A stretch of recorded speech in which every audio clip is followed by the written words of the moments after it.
বিএনপির নেতাকর্মীর হাতে আওয়ামী লীগের নেতার মা হত্যার শিকার। হ্যাঁ, সন্তানকে বাঁচাতে গিয়েছিল বিএনপির নেতাকর্মীর হাত থেকে, সেখানে গিয়ে মাও তাদের কবলে পড়ে যায়। এক পর্যায়ে মার উপরও তারা আক্রমণ চালায়, পরবর্তীতে মা এই দুনিয়া ত্যাগ করে। এরকম একটি ঘটনা ঘটে গিয়েছে কক্সবাজারে। সামান্য একটি তুচ্ছ ঘটনাকে কেন্দ্র করেই নাকি এত বড় একটি ঘটনা রূপান্তরিত হয়েছে। ঘটনার শুরুটা কোথা থেকে? একটি মাদ্রাসার দেয়ালে লেখা হয়েছে জয় বাংলা। সেই লেখাকে কেন্দ্র করেই থানার মধ্যে বিএনপির কিছু নেতাকর্মীরা গিয়ে পুলিশকে অভিযোগ করে। পরবর্তীতে বিএনপির জিসান নামে একজন সেই জয় বাংলার একটা ছবি তুলে ফেসবুকে পোস্ট করে। পরবর্তীতে সেইখানে ইউনুস নামে আওয়ামী লীগের এক কর্মী হাহারি এক দেয়।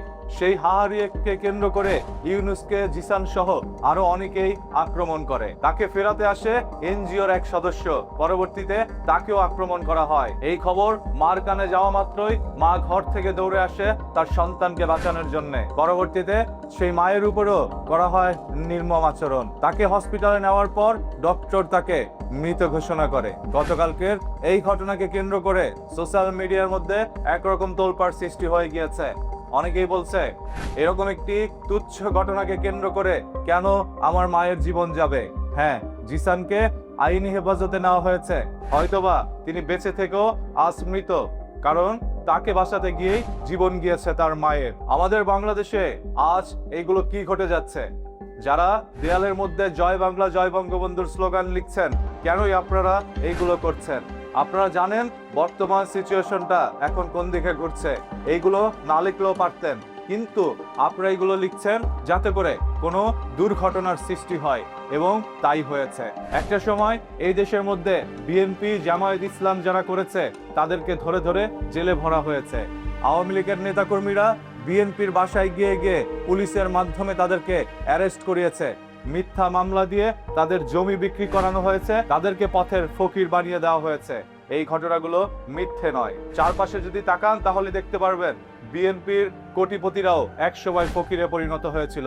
তাদের সবকিছু আত্মসাৎ করা হয়েছিল এলাকার কিছু পাতি নেতার মাধ্যমে। হ্যাঁ, সেই ঘটনাগুলো বিএনপির নেতাকর্মীরা এখনো ভোলেনি। যখন দেয়ালের মধ্যে দেখে নিষিদ্ধ সংগঠন আওয়ামী লীগের জয় বাংলার স্লোগান, তখন তাদের মাথা ঠিক থাকে না। এই জন্য তারা পুলিশের আশ্রয় নিতে গিয়েছিল, অভিযোগ করেছিল থানায়। পরবর্তীতে জিসানের পোস্টের মধ্যে ইউনুস হাহা রিয়েক্ট দিয়েছে। যদি সেদিন হাহা রিয়েক্টটা তিনি না দিতেন তাহলে হয়তোবা এরকম কোনো দুর্ঘটনা ঘটতেন না। কারণ তারা ধারণাই করে নিয়েছে যেহেতু আমার জয় বাংলা পোস্টের মধ্যে হাহা রিয়েক্ট দিয়েছে ইউনুস, তার মানে ইউনুসই দেয়ালের মধ্যে সেদিন জয় বাংলা লিখেছিল, এবং ইউনুস হয়তোবা সেটা স্বীকারও করে নিয়েছে। যার প্রেক্ষাপটেই ইউনুসের উপরে তারা নির্যাতন চালায় এবং তাকে বাঁচাতে আসে তার মা। প্রাণ গেল আজ একজন মায়ের। আমরা কখনো এরকম কোনো ঘটনার সম্মুখীন হতে চাই না। আমরা চাই না কোনো মায়ের জীবন কোনো রাজনীতির কবলে পড়ে যাক। রাজনীতি কতটা ভয়ঙ্কর সেটা হয়তোবা হারে হারে এখন বাঙালি বুঝতে পারছে।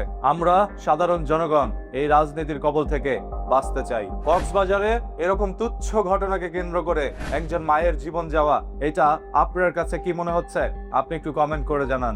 দেখতে চাই আপনাদের সবার মূল্যবান মতামত।